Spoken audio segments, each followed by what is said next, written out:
Hey everyone, it's Josh. Sorry I haven't been uploading as much.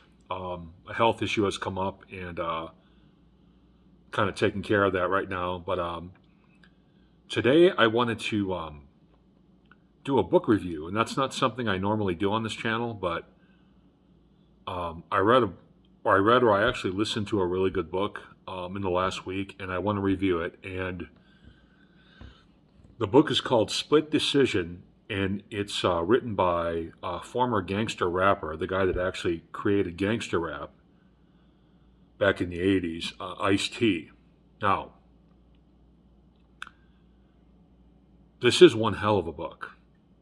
This is really, really a good book. If you're looking for a book that is deep and is real and is just an amazing story of redemption and overcoming the odds, this book is it. You can't really do much better than this one.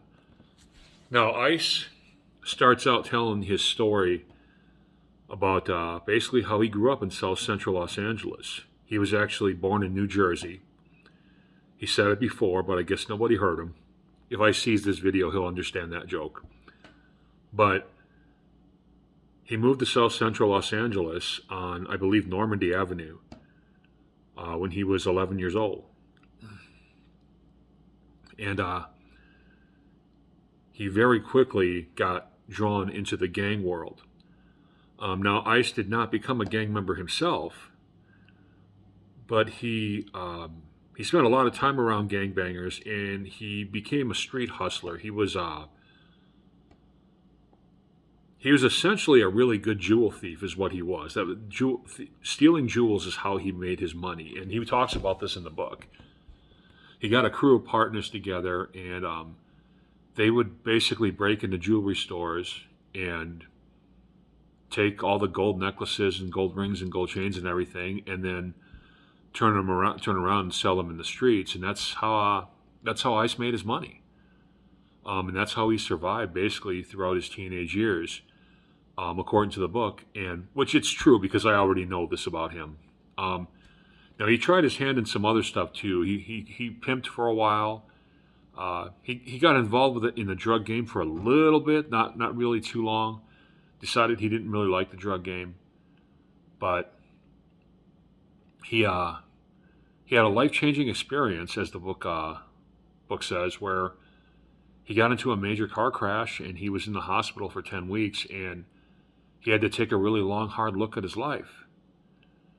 And that's when he decided he didn't want to do crime no more, and he decided he would pursue the rap game.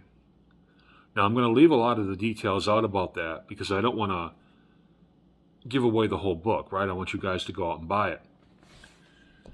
Me personally, I didn't read it. I listened to it on Audible. I just enjoy listening to books more than reading them. That's just me. But anyway, when Ice got out of the hospital and started recovering, he left the crime life alone. As a matter of fact, he tells one really funny story in the book.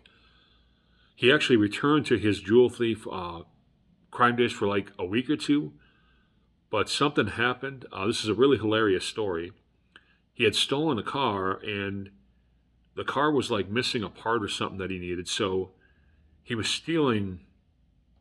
at some apartment complex stealing the part he needed out of another car. And a bunch of little kids come running up to him, calling out his name. And then their parents come running out afterwards, calling out his name. And he's standing here with a stolen car part, and he's thinking he's busted, right? He's thinking that this is the community coming out to catch him and, call the police on him or whatever. Well, it turns out that he was starting to make a name for himself in the LA rap scene. And these kids recognized his face from the album covers and from concerts and stuff. And the parents did too. So they all ran up to him asking for autographs. There he thought he was busted. And then it turned out he was just starting to get famous. So he decided he was too famous to steal, basically, is how he puts it. Now, the book has a second narrator, a guy that, I don't know what his real name is, but they call him Spike, and Spike is one of Ice-T's old school friends. At first, I didn't want to hear this dude. I'm like, why is this guy narrating on Ice-T's book? I didn't mind hearing about him. I just didn't want to hear him in an Ice-T book. You know what I mean? Like I wanted to listen to Ice-T's voice. But this guy won my respect very, very quickly. And basically, Ice-T taught him how to be a jewel thief. He was sort of a quasi gangbanger before. And Ice-T brought him into the crew and taught him how to, hit stores and everything and hit licks and everything. And so this is what this guy did for a living for a while. Unfortunately, after Ice blew up and became a big star, this guy hit a lick and something went wrong and somebody got shot and he ended up serving a life sentence in prison. So now I'm going to give some of the book away because it's already known. This guy got out. He did 26 years on a life sentence and got out. So that's part of the ending. But let me tell you something. When you read the ending of this book, it's going to bring you tears, especially Spike. The way Spike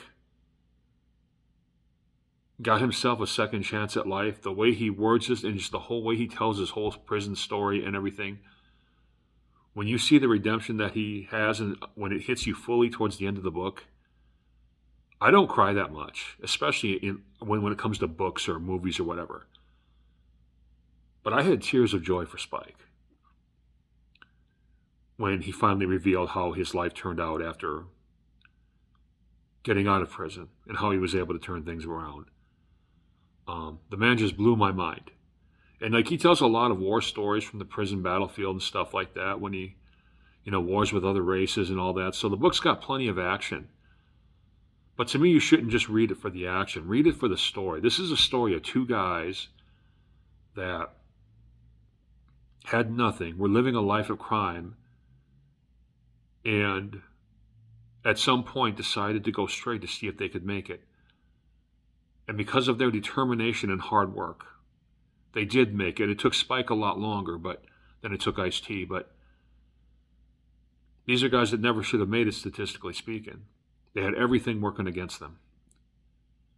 Where they grew up, the racism in society, just everything you can think of.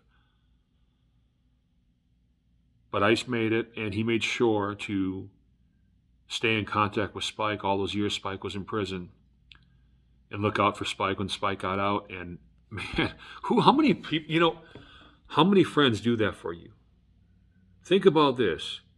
How many of your own friends, when you have a life sentence, they're still talking to you 25 years later?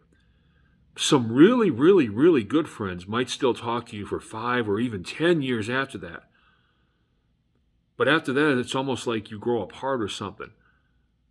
Ice made sure never to let Spike feel like he was alone. And it's just a beautiful story. So I don't want to make this too long. I'm going to link Spike's Ice-T and Spike's book down below. It's amazing. I used to idolize Ice-T as a kid. I think OG, Original Gangster, is one of the top 5 or 10 greatest rap albums of all time. Mind Over Matter is definitely one of the greatest songs of all time. The Tower is another great one. But that's an album review. I'll do that another day. But Ice-T was a big influence on me as a kid. Huge influence. And this is just a great book. It's a great book. I'm also going to link my own Venmo down below as always. Please show your love through my Venmo. But I'm also, like I said, I'm going to link you to Spike and Ice-T's book. I'm going to link you to the Amazon site, but I'll link you to the Audible site too. But yeah, I definitely recommend this book. All right, see you later.